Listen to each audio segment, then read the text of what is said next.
All right, guys. Cash flow statement, one of the most important areas, to the extent that you will certainly get it in section A.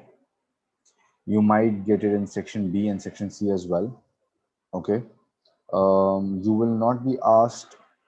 It's part of the syllabus. You can be asked, but precedent is because the exam has a lot of other areas to test as well. So the precedent is that the examiner might not ask you to produce a full-fledged cash flow statement. Okay, he might only ask you to produce an extract, for example, from cash, related to cash from operations or cash from financing activities and all these things, right? And definitely you will get questions in section A for this topic. Okay. Now, the reason why it's important for the examiner is because it's important practically as well. Okay, let's try to understand why it's important practically. Okay. Now, remember one thing. Let me show you something. Sorry. These are the three avenues for the business to generate or to spend. Spend could be in the form of expenses or it could be in the form of investment. Okay. These are three avenues to generate or spend cash for a business. Operations, which is reflected in your P&L, and working capital, which basically is current assets minus current liabilities, right? So that's your working capital. Your investments, which is reflected in the top half of the statement of financial position, and your financing activities, which is reflected in the bottom half of the statement of financial position. All right. Three avenues, right?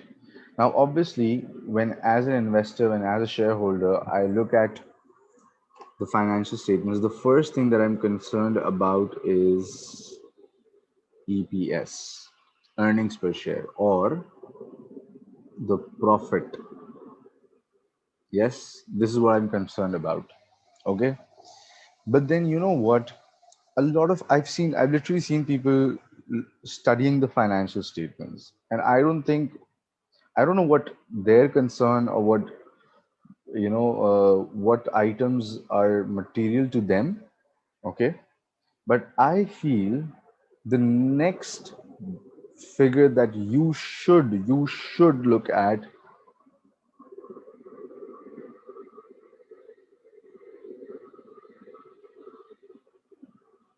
is the cash position of the company.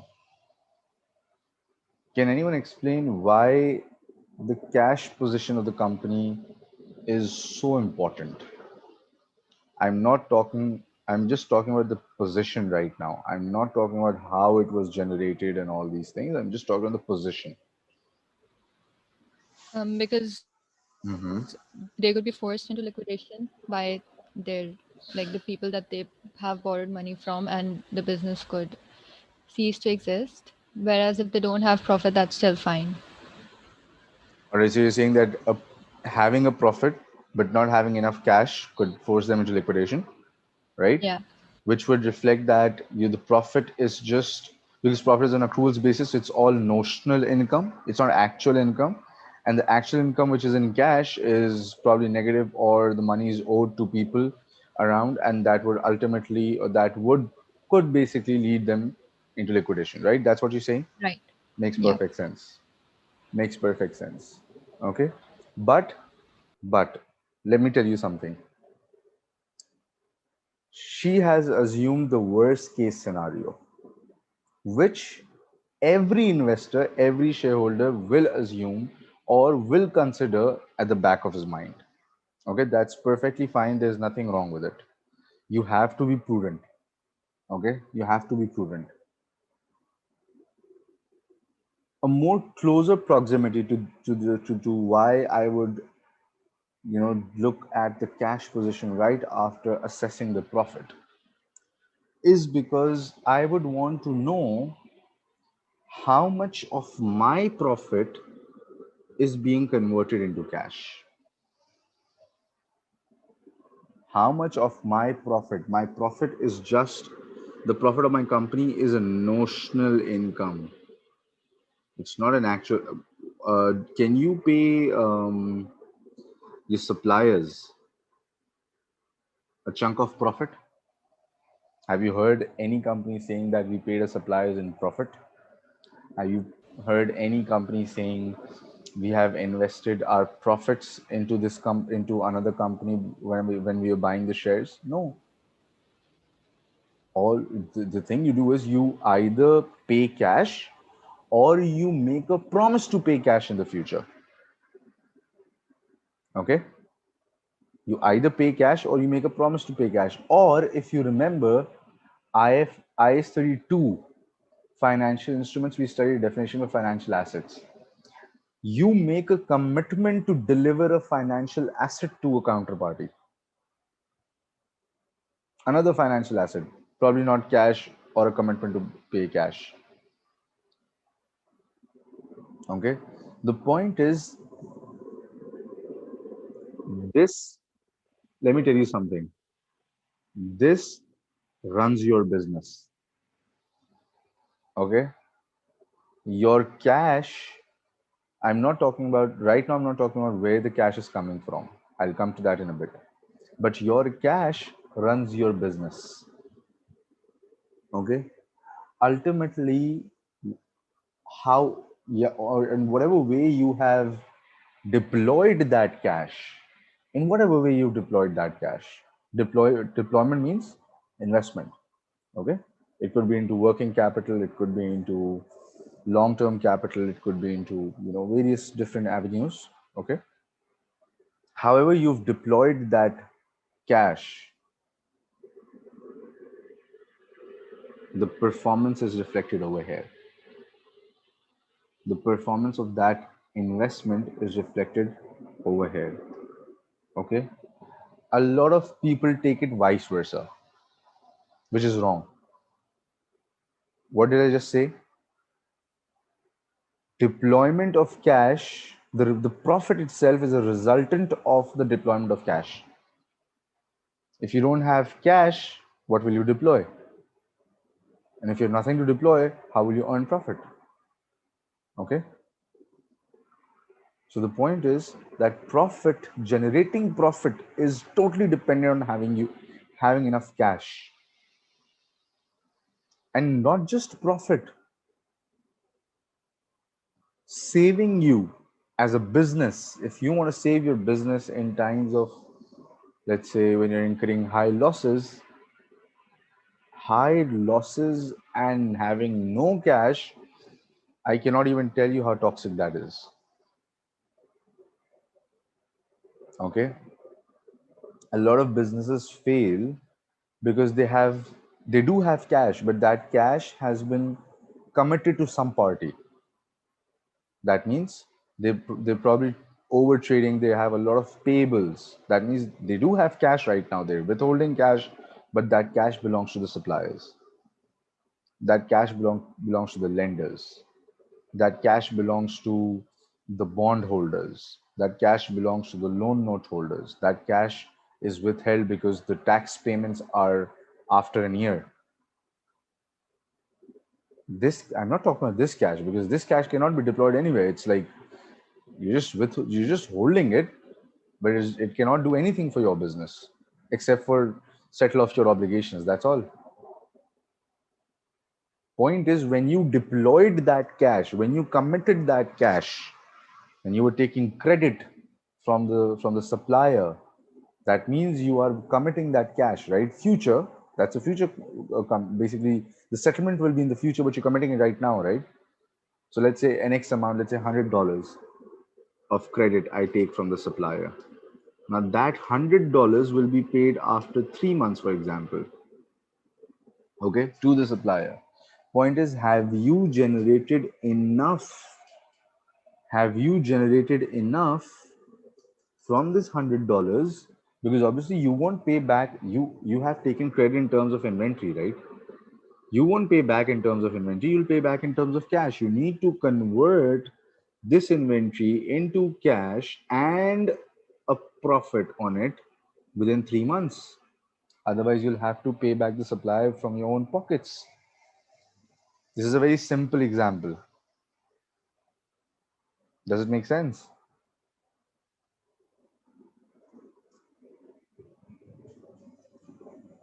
Guys, does it make sense or no? Yes. Okay. So the point is, fine, if you're generating $100 only, if let's say you generate $100 only, that means you haven't made any profit. If you generate only $80 on it and you have to pay $100 back, that means the inventory costed you 100, you've just generated 80, not more than that. So a loss of 20 and a negative cash position of 20 as well. A negative cash position of 20 as well. Why? Because you're going to be settling it off for 100, right? You have to pay 20 from your pockets or from other avenues of the business. Okay. So the point is this: understanding how the cash moves within a business, very important, very crucial for any investor, any shareholder, any user of financial statement. Now, coming to the avenues of generating or spending cash. Tell me something. You guys will tell me. For a business, generating cash from which avenue is the most crucial thing? It's the most crucial element of a business. I'm talking about cash generation right now. Generating Operations. operations.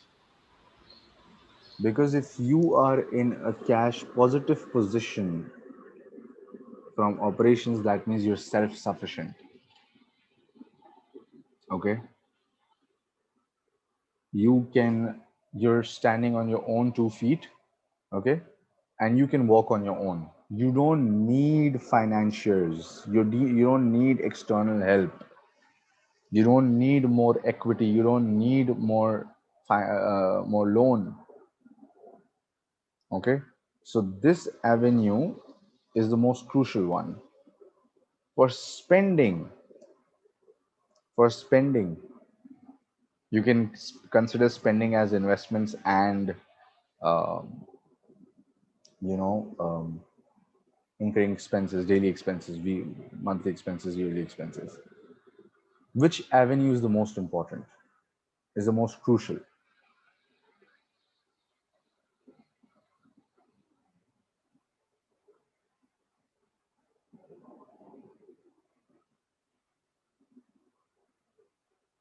Come on, guys. Which avenue is the most crucial? For spending cash, which avenue is the most crucial avenue? Investment. Same. Same. Who said that? I. Okay. Saleh, you did, right? You said it, right? Okay. Yes. All right. You're saying operations. Conan is saying, and Conan and someone else said investment, right? Yeah. Okay. Both of you are correct. Why am I saying that?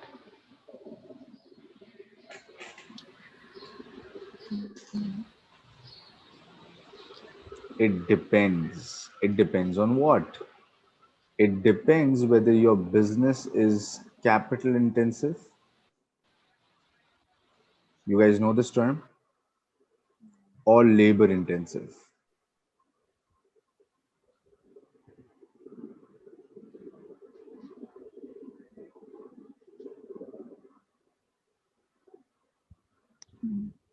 Okay. If your business is more labor intensive, you will be in putting out more cash in working capital rather than long term capital. But if your business is capital intensive, you'll be putting out more money in long term investments, in long term capital. Okay. But when we're talking about generating cash, all of us agree that one avenue, which is operations, is the most crucial. There is nothing more crucial than operations. Yes, there could be exceptions. There could definitely be exceptions. Okay. For example, we will study that in consolidation as well, but I'll just give you an example right now. There are certain companies that are called holding companies. Okay.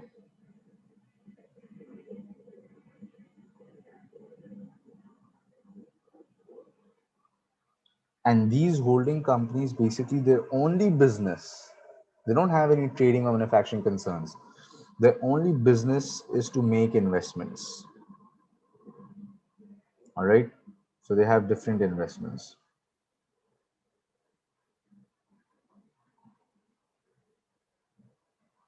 Now for them, obviously they have no operations. So the main income that they will be earning would be investment income in terms of dividend or let's say interest. Okay. So for such businesses, investment income becomes crucial. Cash generated from investments become crucial. Okay. Because they have to reinvest that cash, right? They have to reinvest that cash. Okay. But obviously these holding companies, this, the main structure of this business is to take money, invest money. So generation itself is not to the extent where they could, every year generate enough money to buy a new company. Okay, this is not how this business model usually works. Okay, now IAS 7 is the standard that deals with how you should present, how you should prepare the cash flow statement. Okay, there are two methods. We just agreed that these are three main avenues of generation and spending of cash in a business. And these basically are not just the three avenues, these are three classifications, you can say, that IAS 7 has given us to basically present our cash flow statement in. You have to bifurcate the cash flow statement into three segments: operations, investments, and financing. Okay. So this is how it should be bifurcated. Cash flow from operations basically is relates to your P&L and your working capital. Cash from investing activities relates to the non-current asset part, and cash from financing activity relates to the equity and non-current liability part. Okay, any movement would mean that you're probably incurring more cash or you're generating more cash, right? So this would reflect cash from operations, cash from investing activities, and cash from financing activities. Right now, coming back to what different ways have has IAS 7 tell us to prepare the cash statement in? Two methods: direct and indirect. The only difference, listen to me very carefully, guys. Please don't confuse this later on. Okay, don't get confused about it. The only difference between direct and indirect method is in cash flow from operations. Cash flow from investing, cash flow from financing stays the same. The only difference between direct and indirect is cash flow from operations. Done? Now, what is the difference? The difference is within the name that suggests the difference. Okay. In direct method of cash flow statement, you directly report whatever cash you have generated during the year from the customers, whatever cash you have spent during the year to pay the suppliers, to pay the salaries and wages, to pay interest, to pay taxes, right, to pay any other kind of obligations that you had, right, all these things. But like I said, restricted to the operations only. Okay, it's restricted to the operations only. For example, interest income. Interest income is an investment income. It's not part of operations. All right. Now, That's basically the direct method. Whereas the indirect method is a reconciliation method. Reconciliation between what? Reconciliation between one of the most important figures in the eyes of the investor, the shareholder, the user, and the cash flow it's generated. Okay, so it starts from profit before tax. All right, it starts from profit before tax, and you reconcile certain items, you adjust certain items.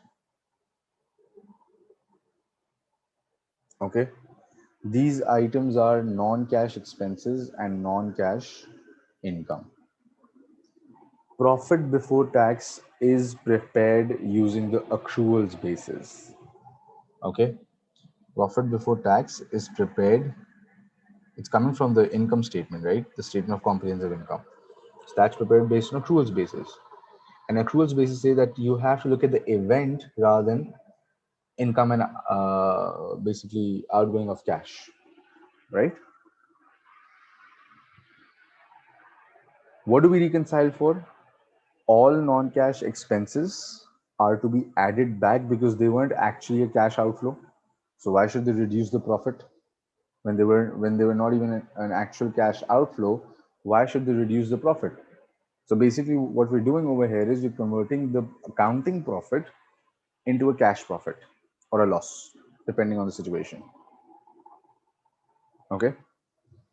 So all non-cash expenses are supposed to be added back. For example, depreciation, amortization, interest expense itself is it's an expense.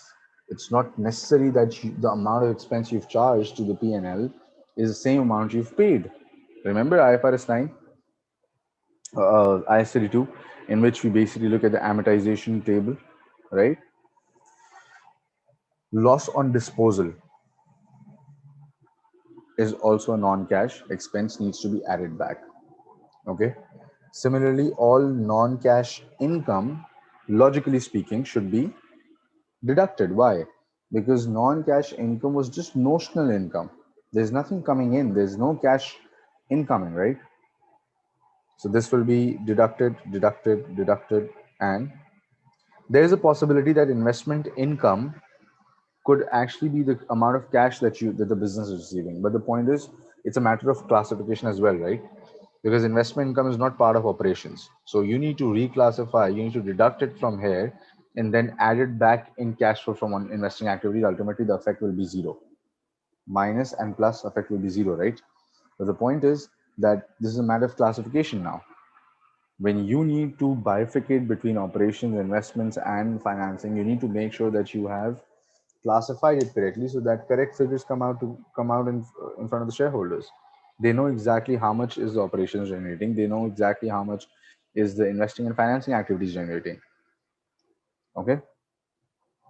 Now, once you have this figure, you'll take the sum and you'll get cash flow from operations before changes in working capital.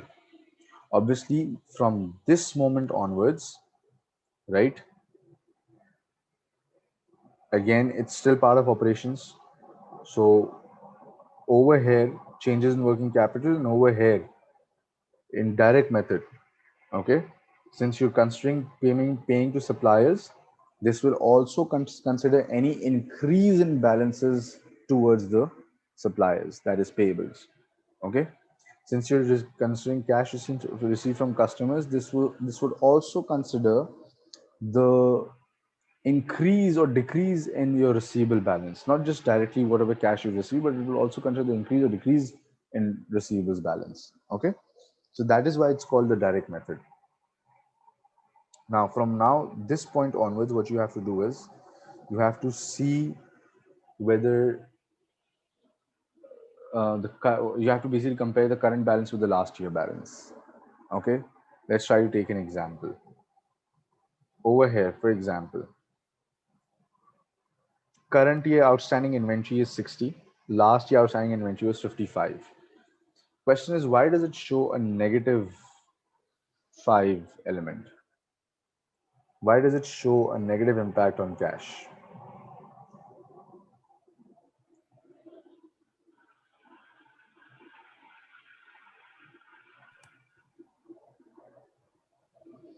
You have to look Cash at from, utilized. sorry? Cash has been utilized to buy inventory. Exactly. Additional cash has been utilized. Additional cash has now been invested in the form of in inventory, which means that on the cash flow itself, on the cash itself, it's a negative impact. On the cash itself, it's a negative impact. Okay, so this would turn out to be negative. What about receivables? Is it a positive or a negative figure? What should it be? It's Positive. previous positive. Why? Because receivables has decreased. So we have got So cash inflow. exactly. Receivable has decreased. That means more cash is coming in. Additional $10 have been received. That's why your receivables balance decreased, right? What about payables? Vice versa. Vice versa. Payable. Exactly. Yeah. Because payable means that if you now over here the payables is decreasing, that means I've settled additional $5 against my payables balance. So technically I'm in a negative cash position. Okay, you understand? So whatever working capital item you look at, you need to look at from the cash perspective. What if the inventory, let's say, would have been 30?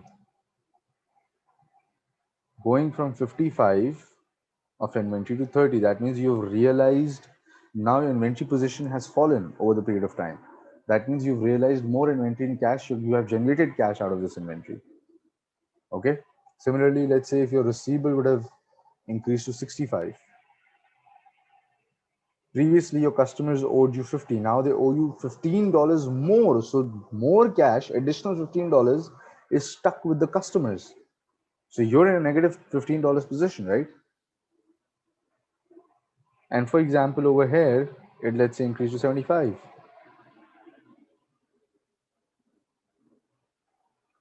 Previously, you withheld $50 of the supplier's balance. That means you had $50 in your pocket. Now you have $25 more as compared to the last year. Okay, so this is basically a logic behind how to work out the working capital changes with respect to cash. Okay, now once you've incorporated that, you have cash flow from operations after changes in working capital. Any interest paid, not expense, paid, will be deducted. Any taxes paid will be deducted. Cash generated or used in operations. If it's a positive figure, cash generated from operations. If it's a negative figure, cash used in operations.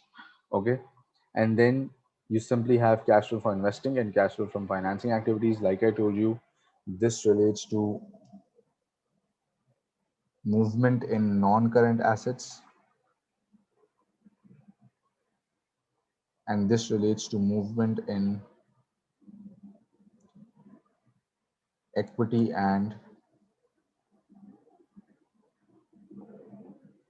non-current liability, right? So this area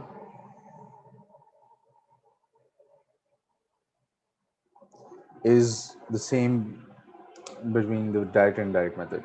Okay, you take the sum of cash generated from operations or cash used in operations, cash generated from investing or cash used in investing, cash generated from financing or cash used in financing. You take the sum of all three things and you will get net cash flow generated or used during the year.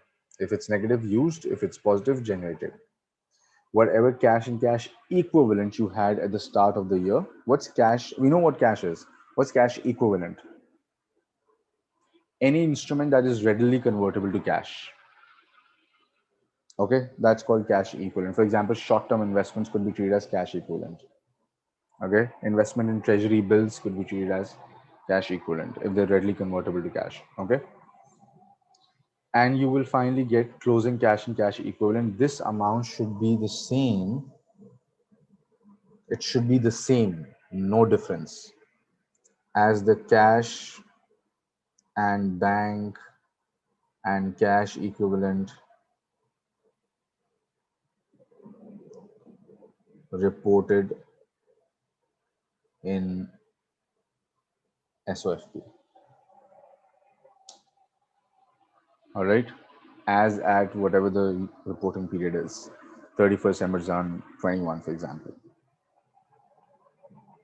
Okay, now point is, what is the recommended approach of IS 7? What type of cash flow statement should be on the face of the statement of statement of cash flow or the financial statements? As a shareholder, what type of what method would you want the company to use for you to see? What method would make more sense to you, direct or indirect?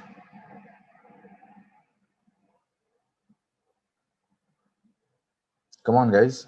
Like, that's a personal answer. You can easily give that answer, right?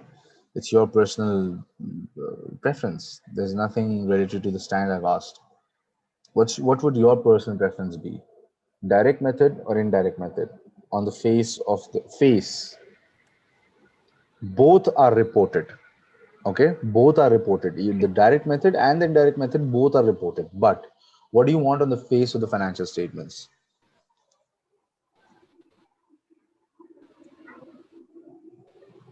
Sale, which one would you recommend? Direct or indirect?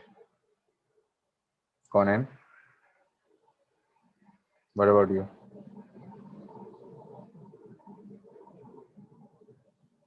Come on, guys, it's not a difficult question to answer. And there's no right or wrong answer. Come on. It's like, it's your personal preference.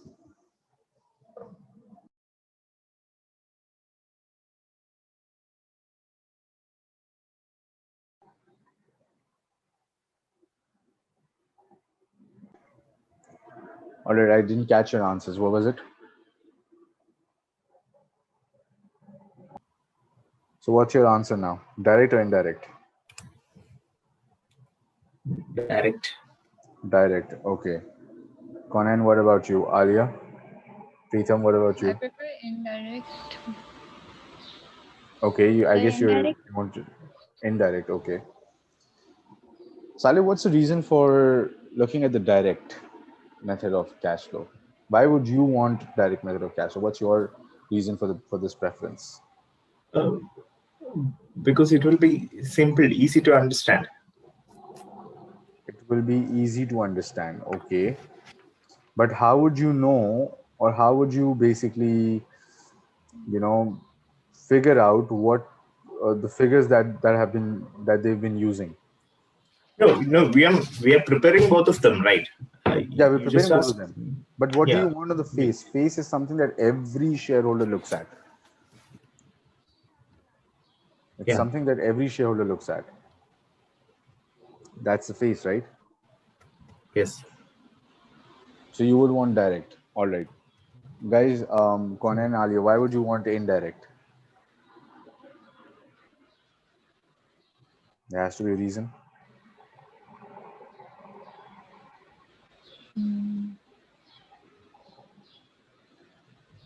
Don't tell me it's just for fun. There has to be a reason behind it.